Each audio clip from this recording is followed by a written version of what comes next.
আসসালামু আলাইকুম। আজকের এই ভিডিওতে আমি আপনাদেরকে দেখাবো নতুন নিয়মে রোডবা অ্যাপস কিভাবে রেজিস্ট্রেশন করবেন, A to Z দেখাবো। ভিডিওটা একটু স্কিপ না করে সম্পূর্ণ দেখুন। রোডবা অ্যাপসটা আপনারা প্লে স্টোরে পেয়ে যাবেন।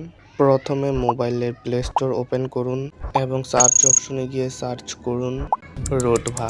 এরপর এই অফিসিয়াল অ্যাপটি ইনস্টল করে ওপেন করুন। অ্যাপটি ওপেন করার পর নতুন অ্যাকাউন্ট খুলুন অপশনে ক্লিক করুন। এখন আপনাদের সামনে এরকম একটি রেজিস্ট্রেশন ফর্ম আসবে। এখানে প্রয়োজনীয় তথ্যগুলো সঠিকভাবে পূরণ করতে হবে। প্রথমে আপনার নাম দিন, এরপর আপনার সঠিক মোবাইল নাম্বার দিন, এরপর আপনার একটি ইমেল অ্যাড্রেস দিন, এরপর একটি স্ট্রং পাসওয়ার্ড দিন। অবশ্যই পাসওয়ার্ডটা মনে রাখতে হবে। তারপর আবার সেম পাসওয়ার্ডটা দিন। এখানে সবচেয়ে গুরুত্বপূর্ণ বিষয়টা হলো এফিলিয়েট আইডি। এখানে আপনারা এফিলিয়েট আইডি 12 63 35 এটা 100% দিতেই হবে। এই এফিলিয়েট আইডি ছাড়া অ্যাকাউন্ট রেজিস্ট্রেশন সম্পূর্ণ হবে না।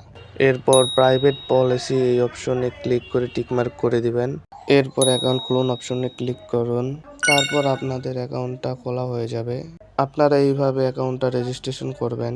আর আপনারা যারা অনলাইনে নতুন রোডবাতে কাজ করতে চান, বিশ্বস্ততার সাথে টাকা ইনকাম করতে চান, তারা এখনই আমার সাথে যোগাযোগ করতে পারেন। এই ভিডিওর পিন কমেন্টে আমাদের টেলিগ্রাম চ্যানেলের লিংক এবং আমার সাথে টেলিগ্রামে যোগাযোগ করার লিংক দেওয়া থাকবে। ওখান থেকে সরাসরি আমাকে মেসেজ দিয়ে এখানে কাজ শুরু করে দিতে পারেন। ভিডিওটি ভালো লাগলে একটি লাইক করবেন এবং এরকম আরও গাইড পেতে চ্যানেলটি সাবস্ক্রাইব করে পাশে থাকুন।